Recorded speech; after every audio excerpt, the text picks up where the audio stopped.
Braiding Sweetgrass, Indigenous Wisdom, Scientific Knowledge, and the Teachings of Plants, written by Robin Wall Kimmerer, read by Sen Naomi Kirst-Schultz. Chapter 27, The Sacred and the Superfund, Part 1 of 3. Above the spring behind my house, a drop forms at the end of a mossy branch, hangs in a momentary sparkle, and then lets go. Other drips and drops join in the procession, just a few of the hundreds of rivulets from the hills. Gathering speed, they splish over rocky ledges with growing urgency to be on their way down 9 Mile Creek until they find Onondaga Lake.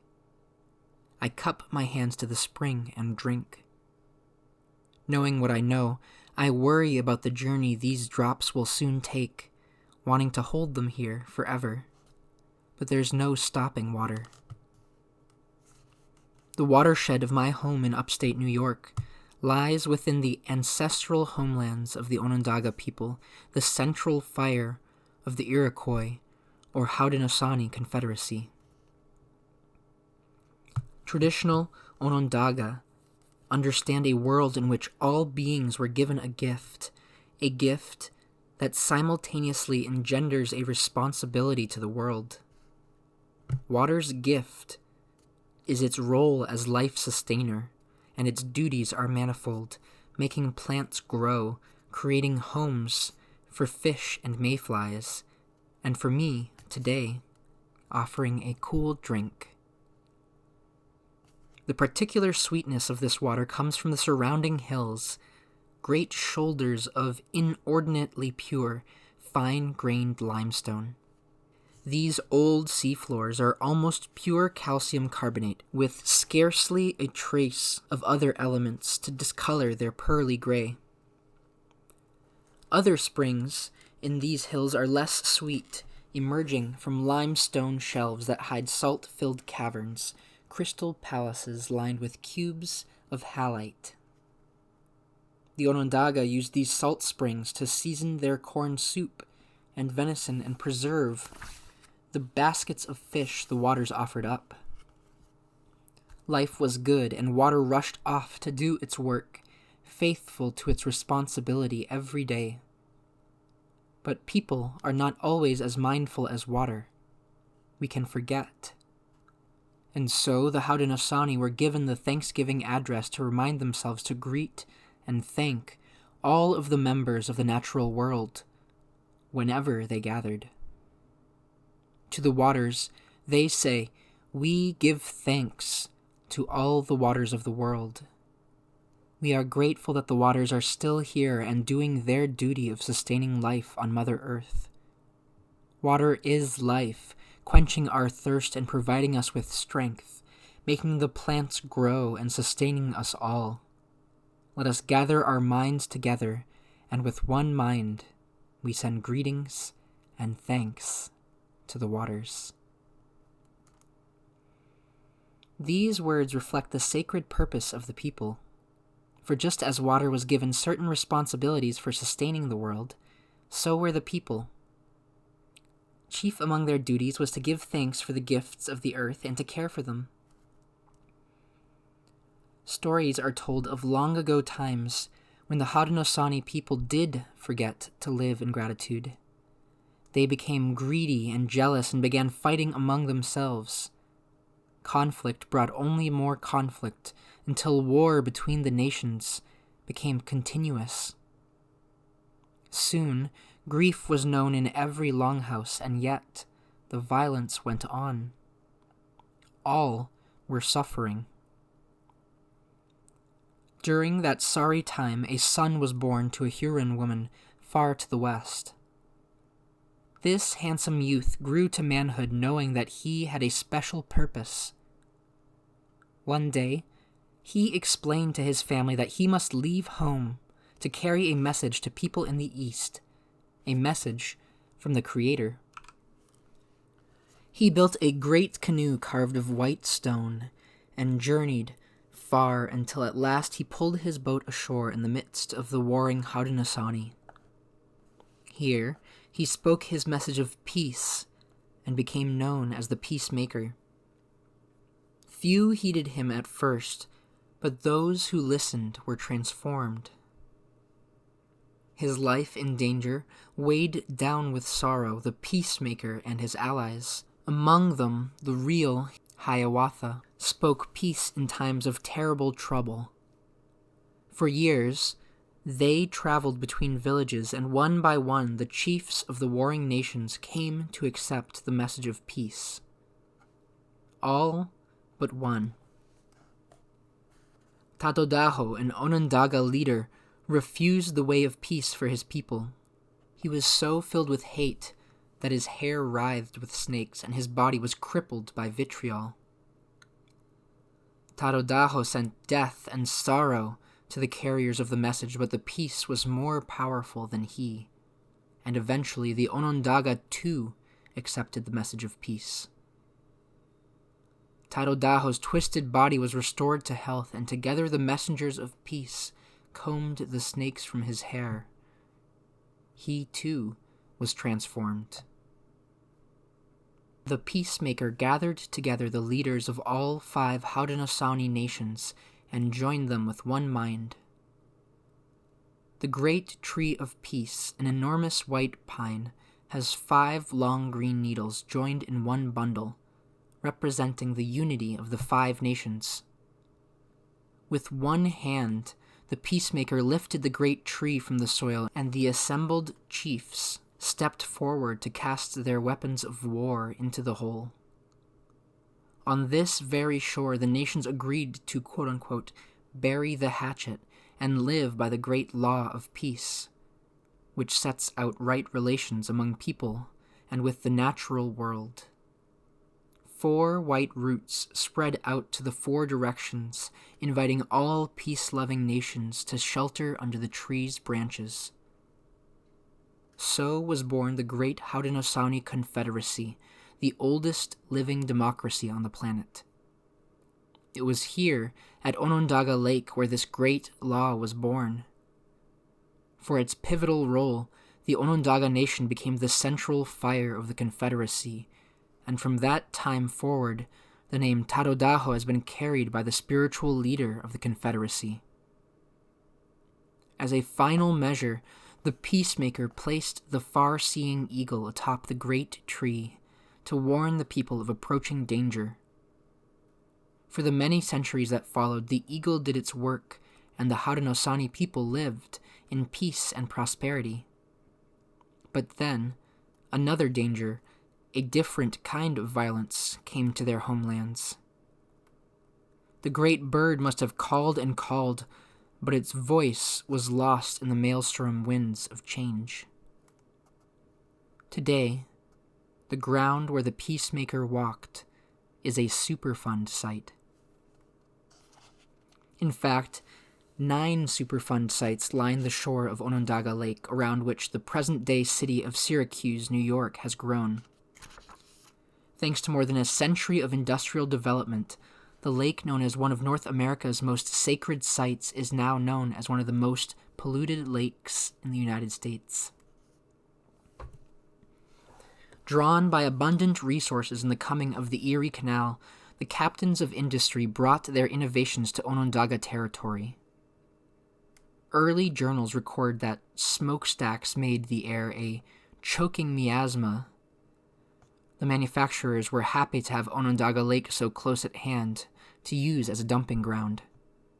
Millions of tons of industrial waste were slurried onto the lake bottom. The growing city followed suit, adding sewage to the suffering of the waters.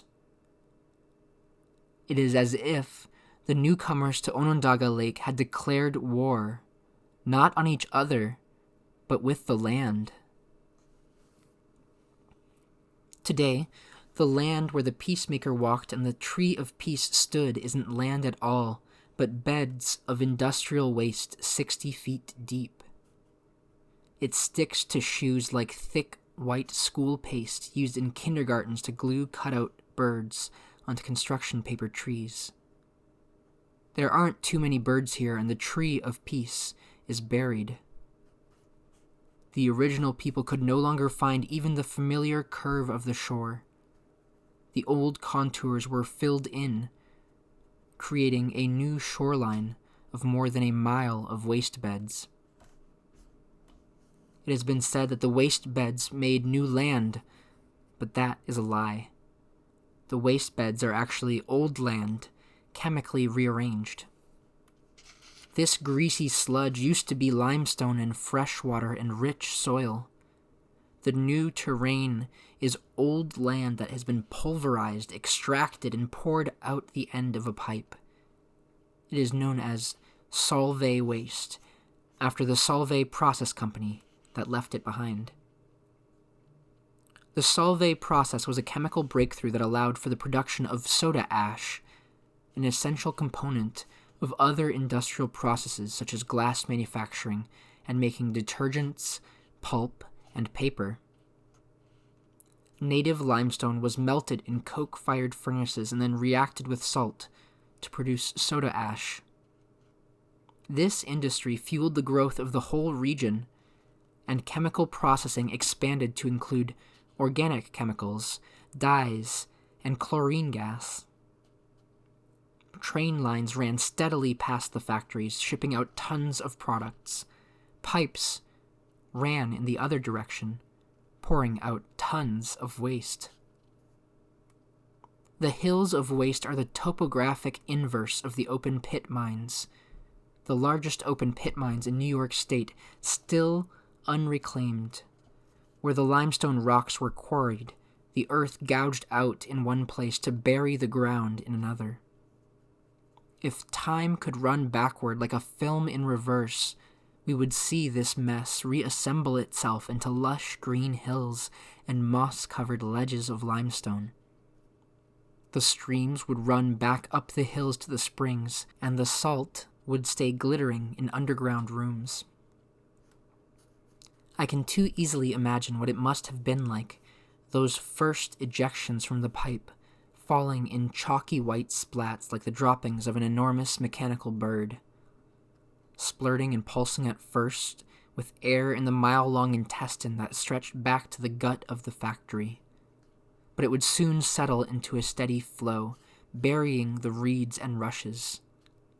Did the frogs and mink get away in time to avoid being entombed? What about the turtles? Too slow. They wouldn't be able to escape being embedded at the bottom of the pile, in a perversion of the story of the world's creation, when the earth was carried on turtles' back. First, they filled in the lake shore itself, sending tons of sludge into the waters in a plume that turned blue water to white paste. Then, they moved the end of the pipe to the surrounding wetlands right up to the edges of the stream. The water of 9 Mile Creek must have wanted to head back uphill to defy gravity and find again the mossy pools beneath the springs. But it kept to its work and found its way, seeping through the waste beds and out to the lake. Rain bound for waste beds is in trouble too. At first, the waste particles are so fine that they trap the water in white clay. Then, gravity eventually pulls the drops through 60 feet of sludge and out the bottom of the pile to join a drainage ditch instead of a stream. As it passes through the chalky depths, the rain cannot help doing what it has been called to do, dissolving minerals carrying ions intended to nurture plants and fish. By the time it reaches the bottom of the heap, the water has picked up enough chemicals to be as salty as soup and as corrosive as lye. Its beautiful name, water, is lost. It is now called leachate. Leachate seeps from the waste beds with a pH of 11. Like drain cleaner, it will burn your skin. Normal drinking water has a pH value of 7. Today, engineers collect the leachate and mix it with hydrochloric acid in order to neutralize the pH. It is then released to 9 Mile Creek and out into Onondaga Lake. The water has been tricked. It started on its way full of innocence, full of its own purpose. Through no fault of its own, it has been corrupted, and instead of being a bearer of life, it must now deliver poison. And yet it cannot stop itself from flowing. It must do what it must do with the gifts bestowed upon it by the Creator. It is only people who have a choice. Today, you can drive a motorboat on the lake, the peacemaker paddled. From across the water, the western shore stands out in sharp relief. Bright white bluffs gleam in the summer sun like the white cliffs of Dover. But when you approach by water, you'll see that the cliffs are not rock at all, but sheer walls of Solvay waste. While your boat bobs on the waves, you can see erosion gullies in the wall, the weather conspiring to mix the waste into the lake. Summer sun dries out the pasty surface until it blows, and sub-zero winter temperatures fracture it off in plates that fall to the water. A beach beckons around the point, but there are no swimmers, no docks. This bright white expanse is a flat plain of waste that slumped into the water when a retaining wall collapsed many years ago. A white pavement of settled waste extends far out from shore, barely under water. The smooth shelf is punctuated by cobble-sized rocks, ghostly beneath the water, unlike any rock you know. These are oncolites, accretions of calcium carbonate that pepper the lake bottom. Oncolites, tumorous rocks. Pilings stick up through the flat like a backbone, remnants of the old retaining wall. Here and there, rusted pipes that carried the sludge stick out at odd angles. Where the sludge piles meet the flats of Solvay, there are small trickling seeps that are eerily reminiscent of springs, but the liquid that emerges seems slightly thicker than water. There are plates of summer ice along the little rivulets that drain toward the lake, crystal sheets made of salt beneath which the water bubbles like a melting stream at the end of winter. The waste beds continue to leach tons of salt into the lake each year. Before the Allied Chemical Company, successor to Solvay process, ceased operation, the salinity of Onondaga Lake was 10 times the salinity of the headwaters of 9 Mile Creek. The salt, the oncolites, and the waste impede the growth of rooted aquatic plants. Lakes rely on their submerged plants to generate oxygen by photosynthesis. Without plants, the depths of Onondaga Lake are oxygen poor, and without swaying beds of vegetation, fish, frogs, insects, herons, the whole food chain are left without habitat. While rooted water plants have a hard time, floating algae flourish in Onondaga Lake. For decades, high quantities of nitrogen and phosphorus from municipal sewage fertilized the lake and fueled their growth. Algae blooms cover the surface of the water, then die and sink to the bottom. Their decay depletes what little oxygen is in the water, and the lake begins to smell of the dead fish that wash up on the shore on hot summer days. The fish that survive you may not eat. Fishing was banned in 1970 due to too high concentrations of mercury. It is estimated that 165,000 pounds of mercury were discharged into Onondaga Lake between 1946 and 1970. Allied Chemical used the mercury cell process to produce industrial chlorine from the native salt brines. The mercury waste, which we know to be extremely toxic, was handled freely on its way to disposal in the lake. Local people recall that a kid could make good pocket money on quote-unquote reclaimed mercury. One old-timer told me that you could go out to the waste beds with a kitchen spoon and pick up the small, glistening spheres of mercury that lay on the ground. A kid could fill an old canning jar with mercury and sell it back to the company for the price of a movie ticket.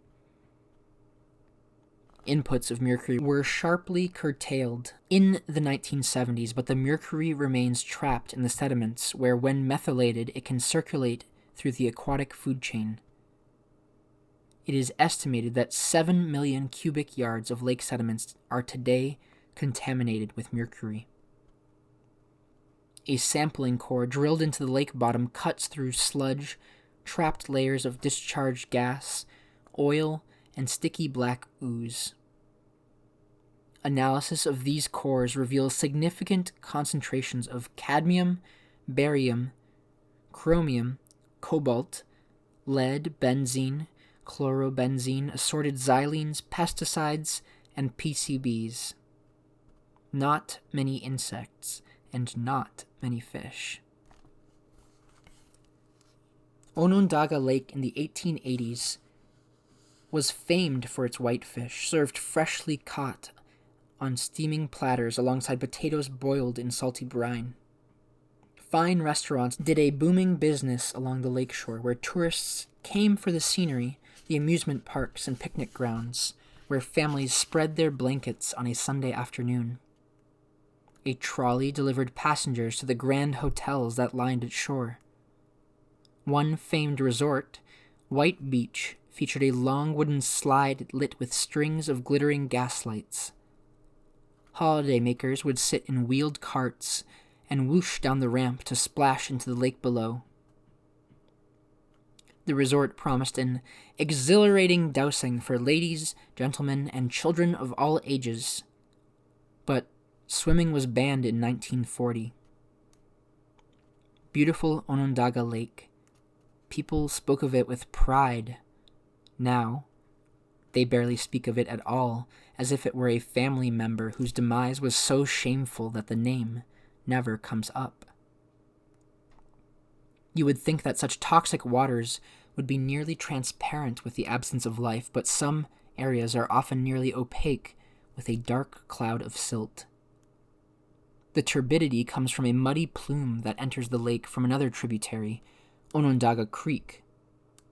It flows in from the south, from the high ridge above the Tully Valley, from hillsides of forest, farms, and sweet-smelling apple orchards. Muddy water is usually attributed to runoff from farmland, but in this case the mud comes from below. High in the watershed are the Tully mud boils, which erupt into the creek like mud volcanoes, sending tons of soft sediment downstream. There is some debate as to whether the mud boils are of natural geologic origin. The Onondaga elders remember when, not so long ago, Onondaga Creek ran so clear through their nation that they could spear fish by lantern light. They know that there was no mud in the creek until salt mining began upstream. When the salt wells near the factories ran out, Allied Chemical used solution mining to access the underground salt deposits up near the headwaters. The company pumped water into the subterranean deposits, dissolving them away, and then pumped the brine miles down the valley to the Solvay plant. The brine line was run through the remaining territory of the Onondaga Nation, where breaks in the line ruined the well water.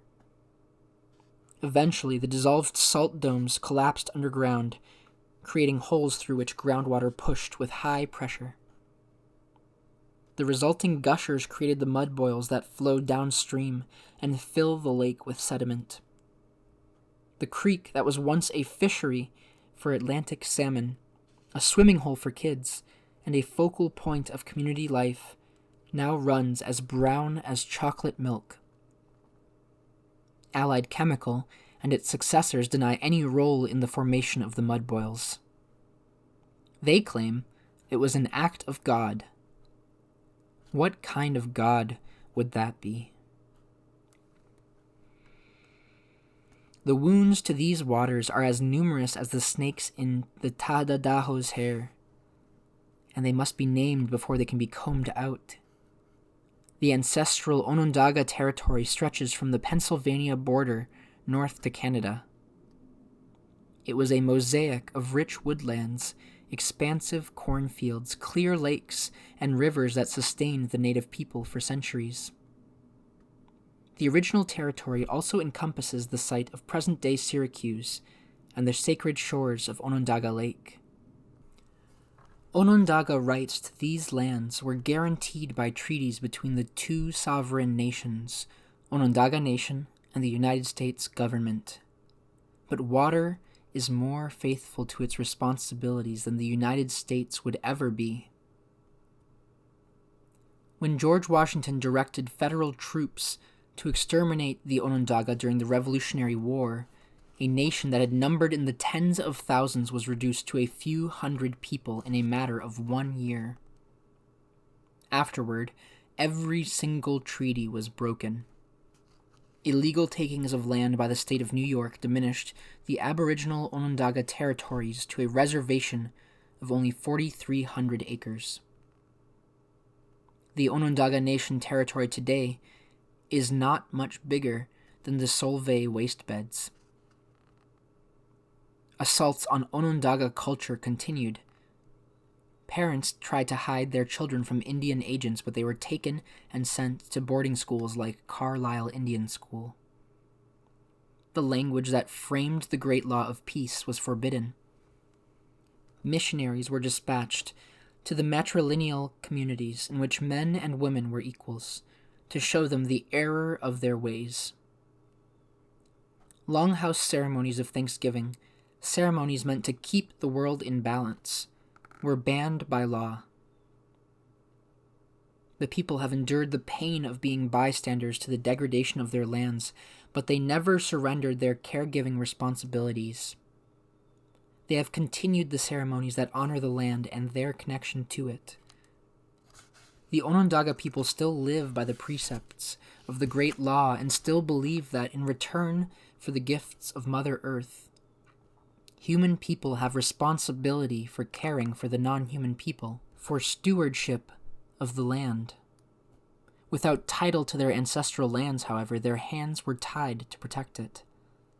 So they watched, powerless as strangers buried the peacemakers' footsteps. The plants, animals, and waters they were bound to protect dwindled away, though the covenant with the land was never broken. Like the springs above the lake, the people just kept doing what they were called to do, no matter what fate met them downstream. The people went on giving thanks to the land, although so much of the land had little reason to be thankful for the people. This has been Braiding Sweetgrass, Indigenous Wisdom, Scientific Knowledge, and the Teachings of Plants, Chapter 27, The Sacred and the Superfund, Part 1 of 3.